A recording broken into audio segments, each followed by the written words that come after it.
अर्धनारीश्वर चिकित्सा यानी wellness neurotherapy का जो डिग्री कोर्स है ये स्किल से कैसे अलग है। आखिर कॉमन मैन को 6 महीने की जो एक कोर्स करने के बाद ही क्यों अपना काम शुरू नहीं कर लेना चाहिए, किस व्यक्ति को आगे बढ़ना चाहिए, क्यों बढ़ना चाहिए। अगर मन में ये प्रश्न आता है तो उसके लिए हमें कुछ चीजें समझने की आवश्यकता है ना। क्योंकि अर्धनारीश्वर चिकित्सा गुण तो हम जानते ही हैं कि आज की बहुत बड़ी आवश्यकता है। कोई भी व्यक्ति तो बिना दवाई और बिना मशीन की तरफ ही आज जाना चाहता है। घुटने का इलाज एक सर्जरी से हो रहा है और एक बिना सर्जरी के हो रहा है, तो किधर जाएंगे लोग? बिना सर्जरी के जाएंगे। एक दवाई से हो रहा है किसी भी बीमारी का इलाज और दूसरी तरफ बिना दवाई से हो रहा है, तो किधर जाएंगे? एक मशीन से हो रहा है दूसरी तरफ बिना मशीन के हो रहा है, तो किधर जाएंगे? स्वाभाविक ही है, बिना मशीन की तरफ, बिना दवाई की तरफ, बिना ऑपरेशन की तरफ जाएंगे।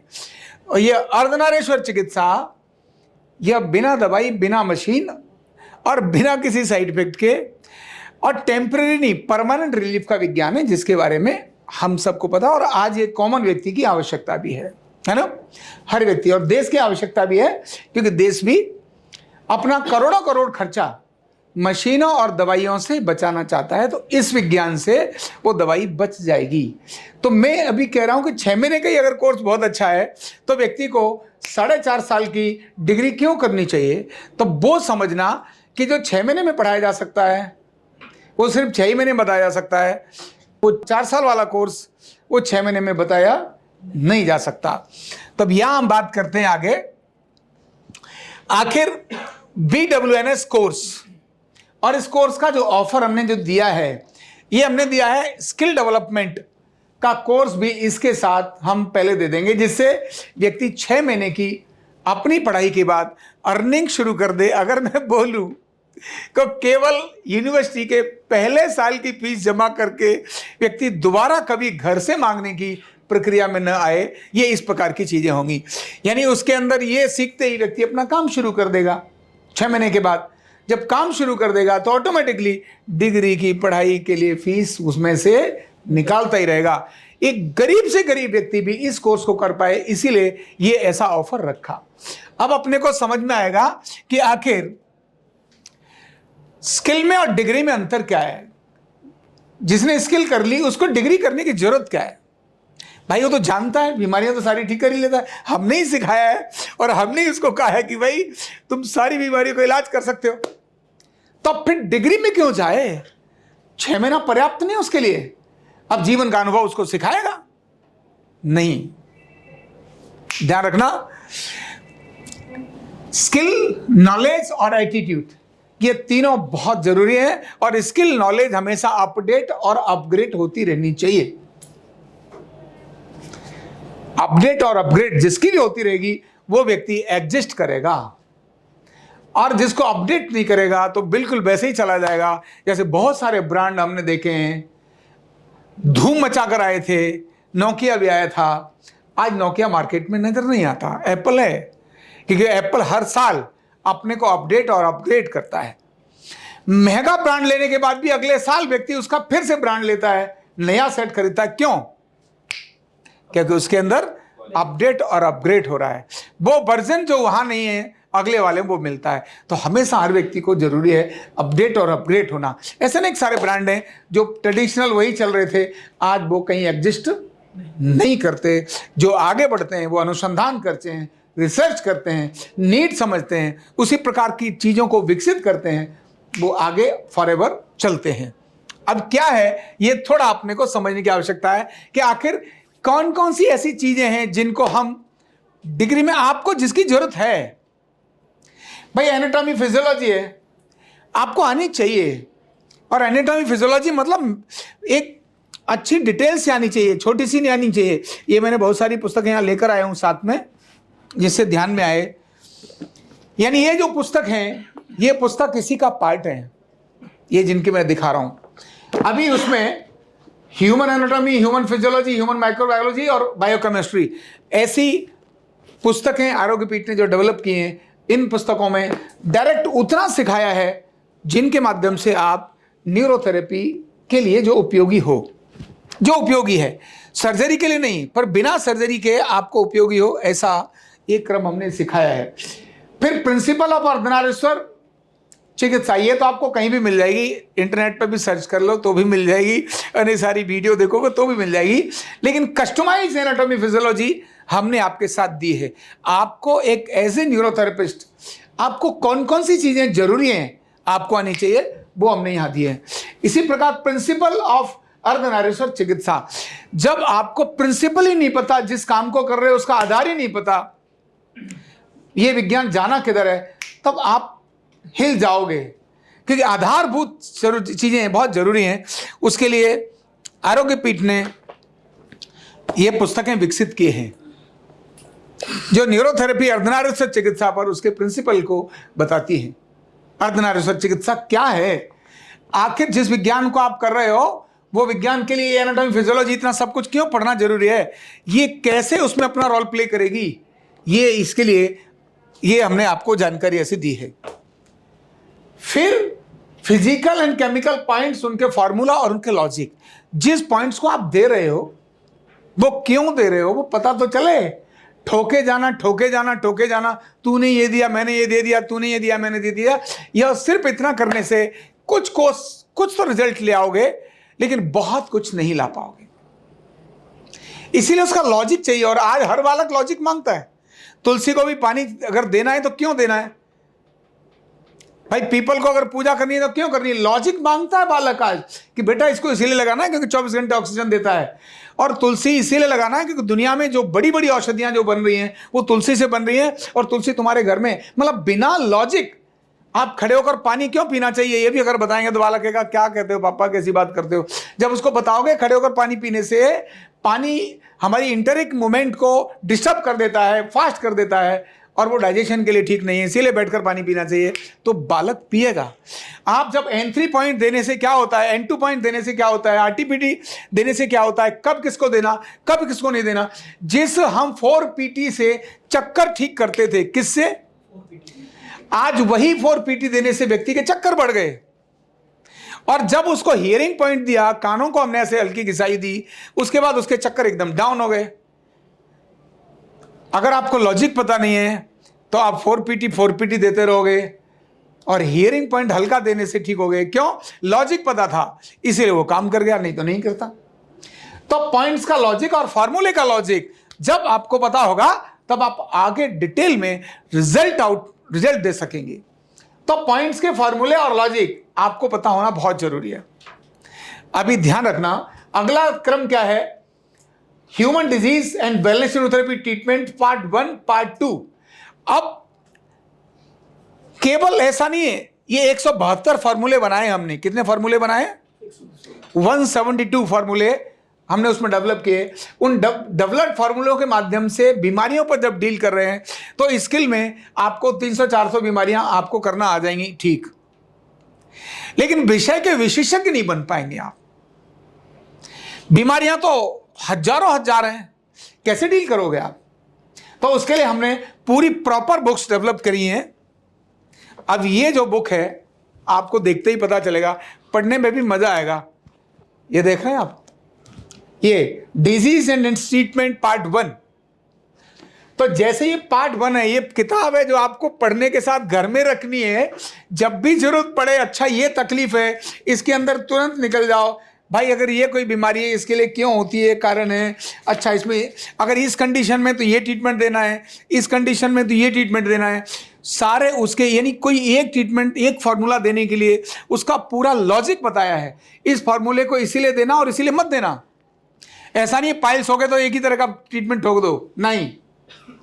तो ये डिटेल में इतनी बड़ी मोटी बुक हमने तैयार की है, एक नहीं की है, ये एक बुक है। इसका नाम है पार्ट 1, इसके बाद है पार्ट 2, इसके बाद है पेडियाट्रिक डिजीज। भाई जो बच्चों की बीमारियां हैं ना, बाल रोग, आपको बाल रोग में विशेषज्ञ बनाएंगे। क्या करेंगे, और बिना दबा के ठीक करने वाला विशेषज्ञ बनाएंगे कि अगर बच्चा अभी 1 ही दिन या 2 दिन का या 5 दिन का है, लूज मोशन होगा तो क्या करें, एंटीबायोटिक देनी है क्या, नहीं, उसको देने की जरूरत नहीं है। बच्चा अगर 6 महीने का होगा और मूवमेंट नहीं कर रहा, तो क्यों नहीं कर रहा? कारण क्या है और क्या करें कि बच्चा मूवमेंट करे? बच्चा मेंटली रिटार्डेड हो गया तो क्या करें कि बच्चा ठीक हो जाए? ऑटिस्टिक हो गया तो क्या करें कि ठीक हो जाए? तो एक नहीं, बच्चे की ग्रोथ नहीं हो रही है, उसके बहुत सारी चीजें, सेक्स ऑर्गन नहीं बढ़ रहे हैं, उसका मेंटल ग्रोथ नहीं हो रहा है, पता नहीं क्या 50 पचड़े आज कॉमन घरों में होते हैं। केवल बच्चों की बीमारियों पर न्यूरोथेरेपी का कौन सा ट्रीटमेंट इफेक्टिव होगा, ये हम आपको यूनिवर्सिटी के कोर्स में पढ़ाएंगे, जिसका सिलेबस रेडी हो गया है। इसके बाद है गायनोकोलॉजी, महिलाओं के रोग, डिलीवरी जब होती है तब से लेकर प्रेगनेंसी के समय पर, और इन जनरल भी महिलाओं के हार्मोनल चेंजेस, जो बहुत सारी चीजें उनके साथ जो होती हैं, घटती हैं। माने आप फिर एक्सपर्ट हो गए, एक विषय के विशेषज्ञ बन गए आप। ऐसे तज्ञ, यानी ऐसी मोटी पुस्तक आपकी सिर्फ अकेली गायनोकोलॉजी पर तैयार है। गायनोकोलॉजी पर ऐसी पुस्तक तैयार है जिनको अध्ययन करके आप करेंगे। अब ये ऐसा नहीं है जो 6 महीने में पढ़ाई हो जाएगी। इसको पढ़ने, ये अकेली किताब पढ़ने के लिए आपको 6 महीने से ज्यादा समय लग जाएगा। एक एक साल के अंदर एक एक चीजों को पढ़ा रहे हैं हम, समझना। यहां तो ट्रेलर है, फिल्म तो भी बाकी है। इसी तरह से वेलनेस न्यूरोथेरेपी में साइकोलॉजिकल डिसऑर्डर, माइंड, आजकल तो बीमारियां ही मनोकायिक रोग हैं, साइकोसोमेटिक डिसऑर्डर्स ही सबसे अधिक हैं। उन साइकोलॉजिकल डिसऑर्डर्स को मेंटल हॉस्पिटल में भर्ती करने की जरूरत नहीं है। शरीर में एड्रिनल ग्लैंड कैसे कंट्रोल करती है, सेरेब्रल, अपना जो सेरेब्रम है उसको किस प्रकार से एक्टिव करें, हम अपनी स्पाइन को किस प्रकार से एक्टिव करें कि मानसिक रोग छूकर भाग जाएं, और आपकी नाड़ी जो 72,000 नाड़ियां हैं, उन 72,000 नाड़ियों को कैसे डील करें, एसिड एल्कलाइन के कौन से पार्ट से मानसिक रोगों को नियंत्रित किया जा सकता है, ये सारी चीजें इस मानसिक साइकोलॉजिकल डिसऑर्डर्स के अंदर न्यूरोथेरेपी में आपके सामने ये पुस्तक आ रही है। समझ आ रहा है? और इससे बड़ी चीज आ रही है, अभी तक इमरजेंसी डीलिंग करना ये बहुत सरल काम नहीं है। इमरजेंसी डीलिंग करना, किसी व्यक्ति को अचानक वोमिट आ गई और गिर गया, बेहोश हो गया, क्या करें? फटाफट हॉस्पिटल लेके जाओ, एम्बुलेंस बुला रहे। जब तक एम्बुलेंस बुलाओगे ना, एम्बुलेंस भी बुलाओ, मना नहीं है, लेकिन एम्बुलेंस बुलाओ उससे पहले न्यूरोथेरेपी का कौन सा ऐसा ट्रीटमेंट पॉइंट है जो आपको क्विक उसी समय रिलीफ देगा। मेरे साथ तो बहुत बार ऐसी घटना हुई है। मैं अपने अनुभव की बात कर रहा हूं। मैं जा रहा था दिल्ली से, यहां से अपनी मोटरसाइकिल से गुड़गांव, अचानक एक्सीडेंट हो गया। एक्सीडेंट होके गए, देखा बंदा पड़ा ऐसे ही, घुटने से नीचे जबरदस्त ब्लीडिंग हो रही है, दर्द ही दर्द हो रहा है, चिल्ला रहा है, ऐसा कर रहा है। मैंने देखा, बोलना पड़ता है, भाई मैं डॉक्टर हूं, ऐसे बोल कर देखा ना, डॉक्टर है तो आदमी जगह दे देता है, नहीं तो भीड़ ढक के रखते हैं, भाई हटो मैं डॉक्टर हूं। तो अच्छा डॉक्टर साहब आ गए। तो मैं गया, देखा, देखने के बाद मैं समझ आ गया, और मैंने सिर्फ 3 पॉइंट दिए न्यूरोथेरेपी के। कितने? और व्यक्ति को कहा अब कैसा लग रहा है? बोले अब तो दर्द नहीं है। मैंने खड़ा हो जा, बाइक उठाओ। बोले, मैंने कहा बाइक चला लोगे? बोले हाँ चला लूंगा। उसको कहा तू बाइक लेके जा, 1 घंटा तक तेरे को दर्द नहीं होगा, 1 घंटे के अंदर तू अपना इलाज करा लियो। अब वहां तब तक तो लोगों ने फोन ठोक दिया था, पुलिस को भी और एम्बुलेंस को भी। अब मुझे भी जाना था आगे, तो मैंने वहां जो लोग थे उनको बोला कि अब पुलिस और एम्बुलेंस आए तो उनको बता देना पेशेंट ठीक होकर चला गया है। समझ आ रही है? ऐसा कितनी बार थे जो बेहोश पड़ा है बंदा और देखा तुरंत क्विक कर दिया। आपने जहाज में और ट्रेन में तो देखे ही हैं, अनेक सारे वीडियो देखे हैं। तो इमरजेंसी के 100 से अधिक कंडीशंस, कितनी कंडीशंस? 100 से अधिक कंडीशंस पर क्विक और इफेक्टिव रिजल्ट न्यूरोथेरेपी करती है। इसको पूरी एक बुक बनाकर आपका एक अध्ययन का पार्ट है, ये आपकी स्टडी का पार्ट होगा। ये है डिग्री, पर इतना ही नहीं है, और आगे चलते हैं। ये एक पार्ट मैंने आपको दिखाया, अभी इससे भी आगे जो चीज चल रहे हैं वो है 5 प्रकार के डायग्नोसिस। ये सब कर सकते हो कब? ये सारे पॉइंट्स के लॉजिक आपको कब काम करेंगे? ये सारी मोटी मोटी किताबें आपको कब काम करेंगी? जब आपको डायग्नोस करना ठीक से आ जाए, पता तो चले आंखें गिरा क्यों है, पता तो चले आंखें नखेड़ी क्यों है। तो डायग्नोस करने के जो यूनिक 5 तरीके हैं, पंचविधि निदान, इसका नाम क्या है? पंचविधि निदान। ध्यान रखना, ये इसके अंदर सिर्फ एक ही है, ये तो कॉमन बुक है, पंच विधि निदान में स्पर्शन की अलग है, दर्शन की अलग है, श्रवणन की, घ्राणन की, अनुमानन की, ऐसे 5 पुस्तकें जिनको देखकर आप जान पाएंगे, चित्रों को देखकर ही आप जान पाएंगे कि आखिर कैसे डायग्नोज किया जाता है। आंखों को देखकर कैसे डायग्नोज करें, गलती से हाथ लग गया तो उसको डायग्नोज कैसे करें, जीभ देख करके कैसे डायग्नोज करें, मेडिकल रिपोर्ट्स को पढ़ें तो जाने कैसे डायग्नोज करें। मेडिकल रिपोर्ट जो मेडिकल डॉक्टर पढ़ता है और आप पढ़ेंगे उसमें जमीन आसमान का फर्क है। जो हम आपको बता रहे हैं वो पैथोलॉजिकल रिपोर्ट आएगी तो आपके सामने भी, क्योंकि एक्सरे मेडिकल डॉक्टर अगर एक्सरे पढ़ेगा तो कहेगा ओ आपको तो ऑपरेशन की जरूरत है, क्योंकि वो गैप देखेगा। और एज फैक्टर जब होता है तो गैप तो सबका खत्म हो जाता है, डिजेनरेशन जिसमें होगा उसमें गैप तो खत्म हो जाएगा, लेकिन दर्द होगा ये जरूरी नहीं है। स्पाइन में नौजवान का भी अगर एमआरआई एक्सरे करा दो तो डिस्क बल्ज मिल ही जाएगी, लेकिन डिस्क बल्ज का मतलब तो दर्द नहीं है ना। तो हम आपको उसमें ट्रीटमेंट में बताएंगे कि नहीं भाई तुम एक्सरे एमआरआई में डिस्क बल्ज मत देखना, बोलने के लिए जरूर देखना, क्योंकि दुनिया को ये बताना है डिस्क बल्ज है। अंग्रेजी भी समझाना थोड़ा जरूरी है, लेकिन करना नहीं है। करने के लिए कौन सा पॉइंट करना है वो हम डायग्नोज के आधार पर बताएंगे। एक ही बीमारी के अनेक सारे कारण हो सकते हैं। चोट लग सकती है, दिमाग में प्रॉब्लम हो सकती है, मान लो कोई दूसरी बीमारी थी उसके कारण कमर दर्द आया, कॉन्स्टिपेशन होगा उसके कारण से कमर दर्द आ गया, रूमेटॉइड आर्थराइटिस है उसके कारण से कमर दर्द आ गया, एंक्लोजिंग स्पॉन्डिलाइटिस है उसके कारण कमर दर्द आ गया, स्ट्रेस आ गया उसके कारण कमर दर्द आ गया, गैस बन गई उसके कारण कमर दर्द आ गया। यानी एक नहीं है, कमर दर्द के अनेक कारण है। तो जो कारण है उस पर आप कैसे हिट करें, उसके लिए ये 5 प्रकार के डायग्नोज हैं। स्पर्श मतलब छू करके देखना, आंखों पर पट्टी बांधी, आपने पूरा इधर से उधर स्पर्श किया और बता दिया अच्छा आपको ये तकलीफ है। दर्शन देख करके, बात ही नहीं करनी है, बात करेंगे बाद में। अभी मैं गया वहां भीलवाड़ा में और लोगों की लाइन लग गई, थेरेपिस्ट 8-10 खाली थे, और जो मेरे साथ गए थे उन्हें पता है। बार बार मुझे महाराज जी कहने लगे भाई साहब वो पेशेंट्स खाली, थेरेपिस्ट खाली हैं और इधर पेशेंट की लाइन लगी और आप गप्पों में लगे पड़े हो। मैंने कहा अच्छा, मैंने चलो खड़े हो जाओ, सीट हटा दी पेशेंट के बैठने की, मैंने खड़े हो जाओ और मैं भी खड़ा हो गया। मैंने इधर आओ, बोलना मत, क्या होना है तुम्हारा, बुलाया, चेक किया, ट्रीटमेंट लिखा, मैं जाओ। बोले सर पूछ तो लो, मैंने कहा बाद में पूछूंगा, तुम ट्रीटमेंट लेकर आओ। और ऐसे सबकी लाइन लगा दी, थेरेपिस्ट के पास पेशेंट ही पेशेंट हो गए, और बाद में उनकी इन्होंने वीडियो रिकॉर्डिंग करी, न पूछा न कुछ बात ही करी, केवल देखा और छुआ, उसके बाद ट्रीटमेंट लिखकर भेज दिया। और 5 मिनट का ट्रीटमेंट, और बंदा कह रहा है साहब बड़ा मजा आ गया। ये दर्शन, स्पर्शन, घ्राणन, श्रवणन, अनुमानन, इन्हीं डायग्नोज के आधार पर ये 5 प्रकार का यूनिक डायग्नोज डिग्री का पार्ट है। पंचविधि निदान, 5 प्रकार का निदान, इसके आधार पर आप वो आपकी मोटी मोटी ये पुस्तक है उसके आधार पर काम करेंगी। डायग्नोज अगर ठीक नहीं तो आपको ये मोटी पुस्तक किसी काम की नहीं। तो डायग्नोज आना बहुत जरूरी है। इस प्रकार ये 5 प्रकार का निदान, ये अपनी एक्सपर्टीज आरोग्य पीठ की ये यूनिकनेस है जो इसमें से लेते हैं। फिर इसके अलावा आपको बहुत सारी चीजें और भी आनी चाहिए बात करने के लिए।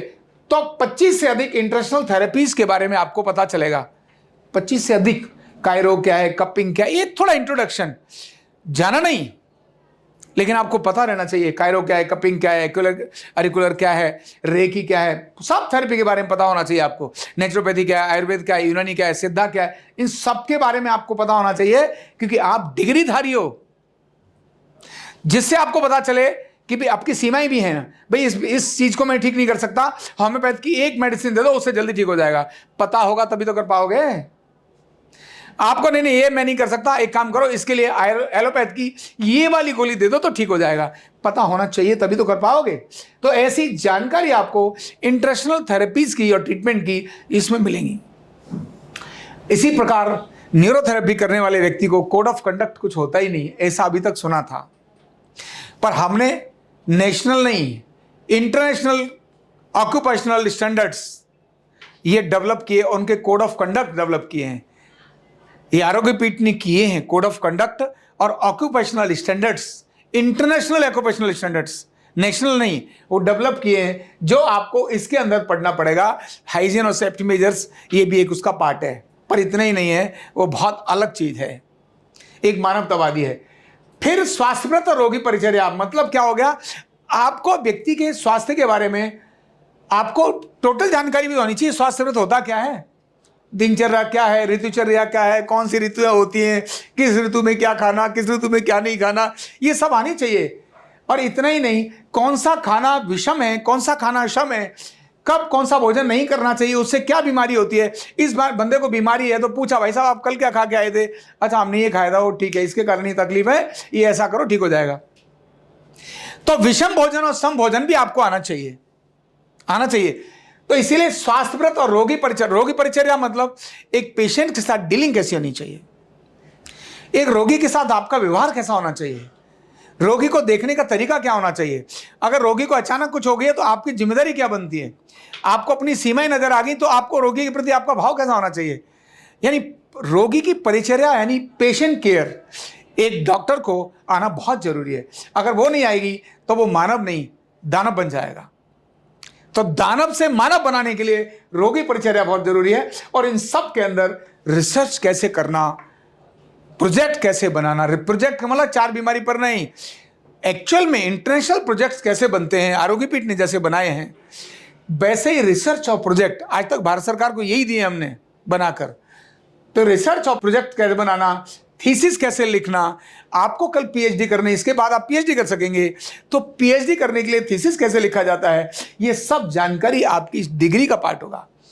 और आखिर में होगा एक अच्छा सेंटर, आइडियल सेंटर, जिसको हम कहते हैं ना, आजकल एलोपैथ की जगह जगह यूनिक सेंटर है ना, रिसर्च एंड डेवलपमेंट पर उनमें विशेष नाम भी लगा कर रखते हैं, वो कुछ ऐसे ही लगते हैं ना, है कि भाई ये यहाँ पर इसका यूनिक सेंटर है, ऐसा नाम लगाते हैं। तो आपको अपना यूनिक सेंटर बनाने के लिए, एक स्टैंडर्ड सेंटर बनाने के लिए, एक अनुसंधान केंद्र बनाने के लिए आपको कौन कौन से पैरामीटर्स मिनिमम जरूरी हैं, कौन से आंकड़े उसमें कलेक्ट करने पड़ते हैं, कौन कौन से मिनिमम इंफ्रास्ट्रक्चर उसके लिए चाहिए, कितनी मिनिमम मैन पावर चाहिए, ये सब तो चाहिए ना, तभी तो आप एम्स बना पाओगे वेलनेस न्यूरोथेरेपी अर्धनारीश्वर चिकित्सा का। तो बड़े हॉस्पिटल्स कैसे स्टेब्लिश करें, इसकी जानकारी भी आपको ये सब मिलेगी। और इस सब को पढ़ाने और बताने के लिए भारत के अच्छे प्रबुद्ध लोग भी समय समय पर आपको इसकी जानकारी देंगे। तो स्किल में और डिग्री में कुछ अंतर नजर आया है? स्किल में और डिग्री में कुछ अंतर नजर आया है? समझ आ रहा है ना? क्या आपको लगता है कि एक मेडिकल प्रोफेशनल इतनी स्टडी करता होगा? नहीं करता। दवाई की स्टडी करेगा, एनाटॉमी फिजियोलॉजी और दवाई की स्टडी करेगा, भोजन की स्टडी कहां करता है? ऋतुचर्या दिनचर्या की स्टडी कहां होती है? बोलो, नहीं होती ना। लक्षणों की करते हैं ना, 5 प्रकार के डायग्नोसिस वहां कहां होते हैं? मैं ये नहीं कह रहा हूं कि किसी को कंपेयर और किसी को कम और ज्यादा आंकना, लेकिन मैं वो बताना चाह रहा हूं कि ये जो अर्धनारीश्वर चिकित्सा वेलनेस न्यूरोथेरेपी का जो डिग्री कोर्स है आपका, वो ऐसा ही नहीं है, बहुत यूनिक है। बहुत दूर की सोच रख रहे हैं कि बाद इसको डेवलप किया, रिसर्च किया है, और किया ही नहीं है, पुस्तकों का निर्माण किया है, पुस्तकों का निर्माण किया है। तभी यह चिकित्सा भारत के कॉमन मैन की चिकित्सा बन पाएगी। तभी ये जहां भी जाएगी लोग अपने आप कहेंगे यस हमको ये चाहिए। आयुर्वेद को लोग आजकल अब कहने लगे, बीच में तो छोड़ दिया, आयुर्वेद को नहीं कहते थे। आयुर्वेद वाला प्रैक्टिशनर भी एलोपैथ की मेडिसिन दे देता था, डर लगता था मेरा फायदा करेगा नहीं करेगा। तो न्यूरोथेरेपिस्ट ऐसा नहीं है। अर्धनारीश्वर चिकित्सक को कैसे डिसबैलेंस को बैलेंस करना है, डिसऑर्डर को कैसे ऑर्डर में लाना है, और डिसीज को कैसे ईज में कन्वर्ट करना है, ये पूरा आ सके, इसके लिए इतनी बड़ी तगड़ी और पढ़ाई आपके सामने रखी है। और इस सबको प्रूव किया है, जिस सबको इसने अपने साथ समाहित किया है, वो है वीर टिकेंद्रजीत यूनिवर्सिटी BTU। उसने अपने साथ यहाँ आरोग्यपीठ और BTU ने मिलकर ये यूनिक सिलेबस, जो एक BN/S का होता है उससे भी बड़ा, एक BHMS का होता है उससे भी बड़ा, और अगर मैं बोलूं आयुर्वेद वैसे अपने आप में बहुत बड़ा विज्ञान है, पर आयुर्वेद से भी बहुत बड़ा, और एलोपैथ से तो बड़ा है ही, क्योंकि आयुर्वेद तो दवाई और मशीन पर डिपेंडेंट है। दवा और मशीन नहीं है तो वहाँ कुछ नहीं हो सकता। फिर सीमाएं हैं उसकी बहुत अधिक हैं, क्योंकि वो रूट कॉज को ढूंढते नहीं। तो रूट कॉज को ढूंढे तो सब कुछ कर लें। तो ऐसा यह एक यूनिक विज्ञान अर्धनारीश्वर चिकित्सा। इसीलिए मैंने ये डिसाइड किया कि स्किल की जानकारी भी लोगों को हो, डिग्री की जानकारी भी लोगों को हो, और डिग्री करके आखिर वो क्या बनेगा ये उसको पता तो चले। ये सब एक विद्यार्थी को अध्ययन करने के बाद जब वो पास आउट करके निकलेगा तो उसको लगेगा यस, मेरे पास नॉलेज भी है, मेरे पास स्किल भी है और मेरा एटीट्यूड भी है, क्योंकि वो एटीट्यूड उसके इंटरनेशनल ऑक्यूपेशनल स्टैंडर्ड में आएगा, जिसमें सेवा, श्रद्धा, मेहनत ये सब उसमें आएंगी। एक ह्यूमैनिटी उसके अंदर आएगी, एक मानवता उसके अंदर आएगी, एक सेवा उसके अंदर आएगी, एक परिश्रम उसके अंदर आएगा, एक समर्पण उसके अंदर आएगा। और जब ये सारी चीजें आएंगी तो एक चिकित्सक गर्व से, चिकित्सक मतलब अर्धनारीश्वर चिकित्सक, जो वेलनेस न्यूरोथेरेपिस्ट है, वो गर्व से कहेगा मैं बहुत गौरवान्वित हूं, मुझे बहुत गर्व है कि मैं एक न्यूरोथेरेपिस्ट हूं, मुझे बहुत गर्व है, मैं भगवान का थैंक्स करता हूं कि मुझे उन्होंने इस लाइन में भेजा है, क्योंकि मैं कभी भी कहीं भी किसी के भी काम आ सकता हूं, किसी भी मर्ज की दवा हूं, मैं किसी भी परिस्थिति से अलग हूं, मैं जहाज हो चाहे जल हो चाहे थल हो चाहे नभ हो, कहीं भी ट्रीटमेंट कर सकता हूं। ऐसा भगवान ने मुझे ये ज्ञान दिया है। जब ये आएगा तब सुख की बात ही अलग होगी, और इसमें तीनों चीजें होंगी। सबसे पहला है सुख, जिसके लिए हम पैसा भी चाहिए, घर चाहिए, परिवार चाहिए, सुख ये उसमें मिलेगा। सुख मिलेगा क्योंकि उसमें धन भी चाहिए, समृद्धि भी चाहिए, तो इसमें समृद्धि मिलेगी, और लोगों का सम्मान भी मिलेगा। तो सम्मान, समृद्धि, सुख जहां एक साथ मिलते हो, वही है क्या? अर्धनारीश्वर चिकित्सा। और इसका ये डिग्री कोर्स इस समय हमने एकदम फ्री जैसा कर दिया। इतना सरल, इतना सस्ता, इतना यूनिक, लेकिन इतना सस्ता, बिल्कुल कोर्स कहीं मिल नहीं सकता। तभी हमने कहा पहले स्किल की स्टडी कर लो, साथ साथ में ये दोनों कोर्स एक साथ कर लीजिए। 6 महीने की पढ़ाई करके और डिग्री के अंदर आगे पढ़ाई करते चले जाइए, अपने को यूनिक बनाइए, जिससे आप अच्छे रिजल्ट दे सकें। समझ आया? तो इस सारे कोर्स की पढ़ाई कैसे होगी? आपको ये तो समझ में आया कि भाई ठीक है, करें कैसे? तो इस सारे कोर्स के लिए क्लासरूम ट्रेनिंग की आवश्यकता नहीं है, क्योंकि ये प्रैक्टिकल पार्ट है। कैसा पार्ट है? और हमने 3D डायमेंशनल से 3-3, 4-4 कैमरों से इनकी डिटेल चीज़ों की रिकॉर्डिंग जो करी है, हमारा डिजिटल गुरुकुल आपको इसमें सपोर्ट करेगा। ये पुस्तकें ये आपको स्टडी के लिए सपोर्ट करेंगी, और इतना ही नहीं है, हमारी टीम आपके साथ कनेक्ट करेगी।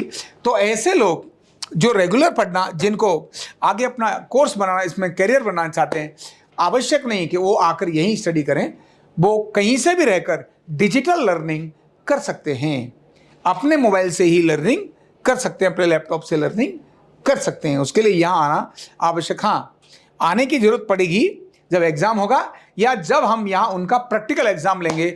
ऐसा 10 दिन की वर्कशॉप उनकी हम देखेंगे, जिनमें हमारे एक्सपर्ट्स भी उनको पढ़ाएंगे।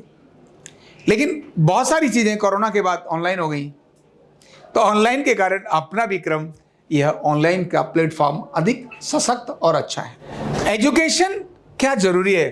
तो 10+2 मिनिमम रिक्वायरमेंट है। कितनी? 12वीं। वो जो डिग्री की मान्यताएं हैं उसी प्रकार से 12वीं करना, और किसी भी उम्र का, नो एज लिमिट, आगे नो एज लिमिट, पर फिजिकल एंड मेंटल फिट चाहिए। तब ये जो नंबर दिया है ना 995858, ये ऐसे लोग जिनको ये पता नहीं है, जिनको यहाँ एडमिशन चाहिए, इस नंबर पर बात करके आरोग्य पीठ में अपना रजिस्ट्रेशन आज ही कर सकते हैं और करना चाहिए। Thank you so much.